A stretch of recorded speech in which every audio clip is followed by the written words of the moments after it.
Alright. Anyway, Gary here, and at La Foret, and after Serge's little garden veg video, I thought I'd do one as well. I was going to do it a little bit later if we cut the grass, but just to kind of show you guys what we've got going on here and how things are progressing already. We're doing a couple of tubs of a couple of tubs of potatoes there, which are, well, a lot of greenery, but let's see what happens. Now, like we said, is the only reason that we're doing any of these videos is to show how a couple of bozos can achieve something when inspired by other people. So something completely different over the last couple of years, especially 3 years, I think 4 years now, probably in our 4th proper year, and inspired by a few people. Old Charlie down there, old Charles Dowding, and Hugh and Chloe, and old Ben at Grow Veg. So I just wanted to just show you a couple of things here. So of course we started doing the old and of course our old Fiery as well, which you know, is a lady we're talking to through their tube. But we've been doing the old wood chip paths, which just makes it so easy to weed, doesn't it? But we had our first lot of potatoes in here, and as you can see, the Swiss has bolted, which is great. It was covered, absolutely covered in black fly, and the little ants and everything took care of that. But they're bolted, and we've left them because we want to collect our seeds from that, or collect some seeds. So I just put a bunch more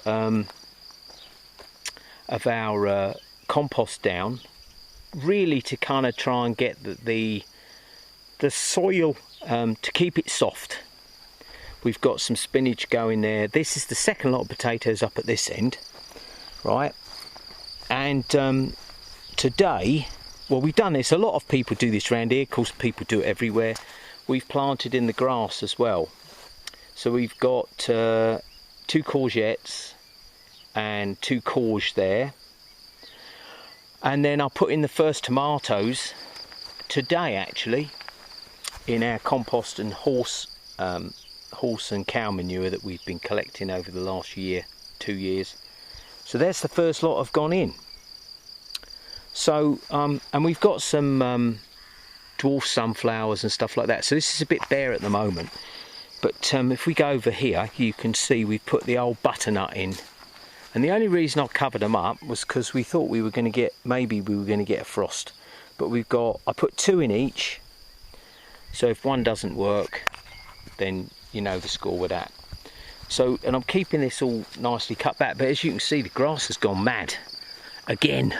Oh, it's like non-stop hedge cutting and everything else. I don't know. And we've got, I can't remember what they're called. I think they're the black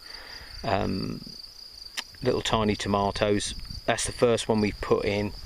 We put some flowers in, but the moles came up underneath and pushed them all out of the ground, but they're coming back, so that's good.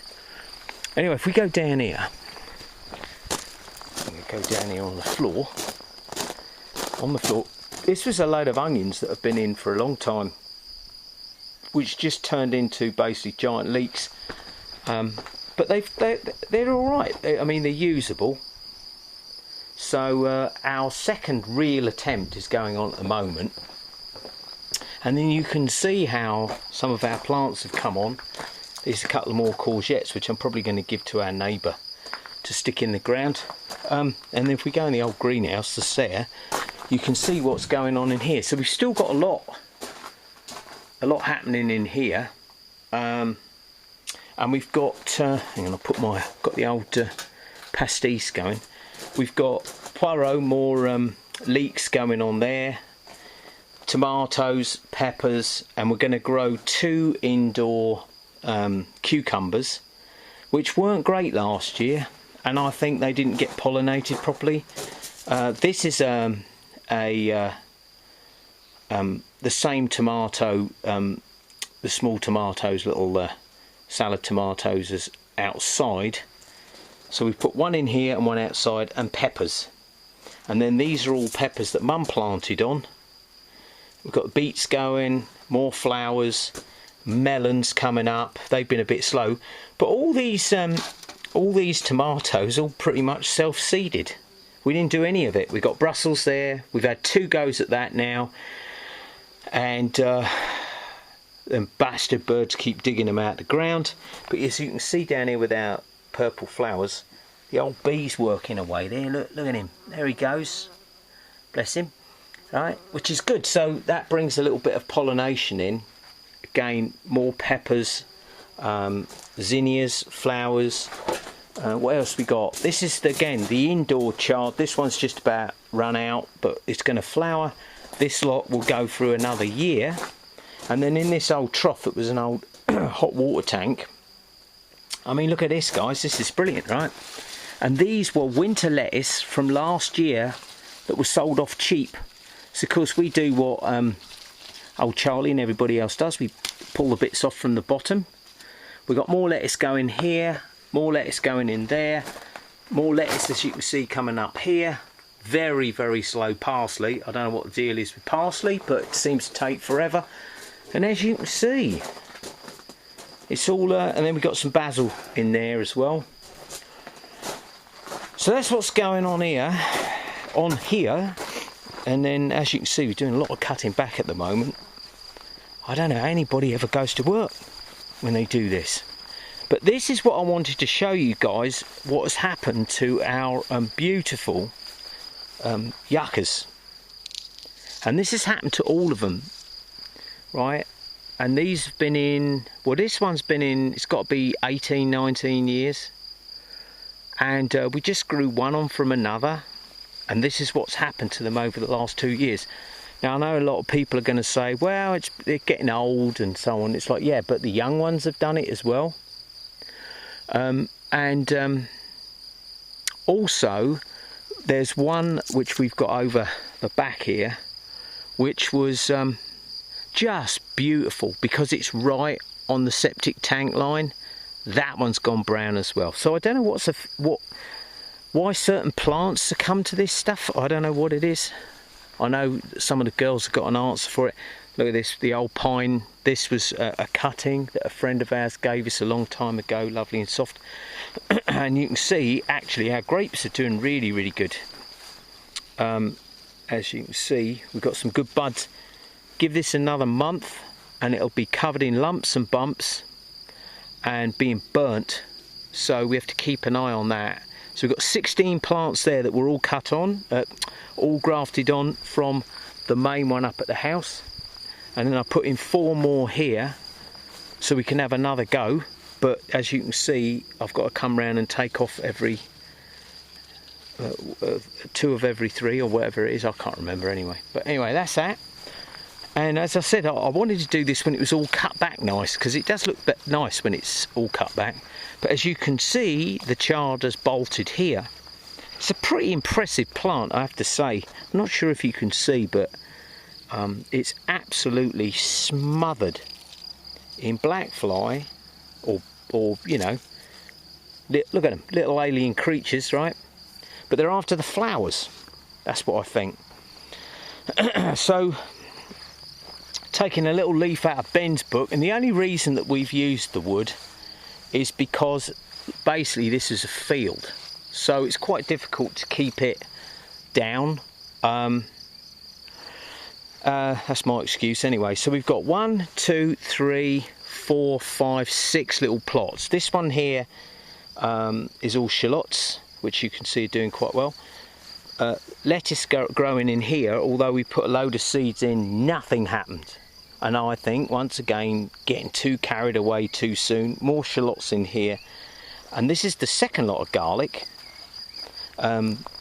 which is actually doing quite well with shallots in the middle. And then, like we said, I've put in, these are petit marron, you know, same sort of thing, pumpkins basically. I put one in here, and then the others are in here and up the top. And then this is where we're going to do our cucumbers this year. So we did the cucumbers in there, and we had, like we said before in one of our videos, over 270 And they weren't enormous, 6 inch, 8 inch, I suppose 10 inch maximum, just off of this. So this is where we had all this covered up, and then bastard blackbirds came in, dug out everything. And then I had a look today, and I think these are the surviving Brussels sprouts. I think they look like the ones in the greenhouse. So again, I just made little paths, and it's just a nice thing to walk around. Next lot of onions in here, a little grate there, and so on. Anyway, we're going to this one here. This was the very, very original one that we did. Excuse the ladder. So we've got the old bananas come back every year, and I'm just dumping grass in here to try and keep the stinging nettles down. And that's one of the things that shows that our soil is pretty good, is the fact that stinging nettles grow so well here. I mean, they're just everywhere. So I put in the old Coeur de Boeuf, the big tomatoes in it, but I've covered these ones up except for one. I just wanted to see what the difference was. Covered them up in a bottle because if we do get a frost, which I don't think we will now, it always hits this corner. I ran a new water line in, so I haven't got to drag a hose up and down. Rhubarb, the last of the first lot of Swiss chard that we put in, and of course the moles have come up right underneath it. And then this is the last lot of potatoes. Again, we put all lettuce in here, nothing came up. The cabbage looks great, right? Unfortunately, because it's been so warm, it started flowering. So I had to pull it out, pull that one out. This one here is pretty solid. I mean, it's an amazing thing. And then these lettuce, these are the ones, I don't know if you can see here, this is about as thick, I don't know, as a broom handle here. And again, we just keep pulling these off, and it just keeps going. So these have been in since November, under my little cover I made. And then we let some turnips flower. But I wanted to show you this because I was well impressed with this. Because, you know, the old garlic's a bit pricey. So this was the very first lot we put in as a test. So let's have a little look here. And as you can see, alright, that's about the size of a tennis ball. Well, that ain't bad. And that's the old no dig. So as you can see, it's very, very, very, very soft. That's what we want to do after following the guys and girls. And then to keep the little paths and allow the structure of the earth to basically repair itself, I suppose. And it's quite funny, you know, living on a farm. What's that song? The Spinal Tap song. We won't go there. Got more grapes here, but these just more decorative. But again, we've got bunches coming already. But yeah, living on a farm. I don't know if you guys can hear the crickets. It's an amazing thing at night. And all this bamboo here, by the way, oh, Serge, he gave me about 3 pieces. It's not normal bamboo, so don't go mad and go, oh, ghosts can overtake your garden. It's like, no, it isn't. Right, it's very, very slow. It's Portuguese bamboo, apparently. Figs, which is an abundance here, as you can see already, but at the moment, they don't get any bigger than that. They just fall and rot off. But as you can see with this here, you can see what them bastards up in the air, which I blame, have done to our lovely plants. But other stuff has gone mad. And we got a load of cherries, which the birds will, I'm sure, tuck into fairly soon. But this cherry tree and the one there came out of Neil's garden, where there's hundreds and hundreds of them re-rooting all the time. So we stuck a couple in the ground a couple of years ago, and this is what they've done. You can see the brambles are going mad, and more bamboo here, but everything just keeps getting overtaken. And what we're going to do here this year is we're just going to leave all this whole area here and create more of a wild patch and let nature do its thing. So it's a fun time, really. Just a lot of cutting.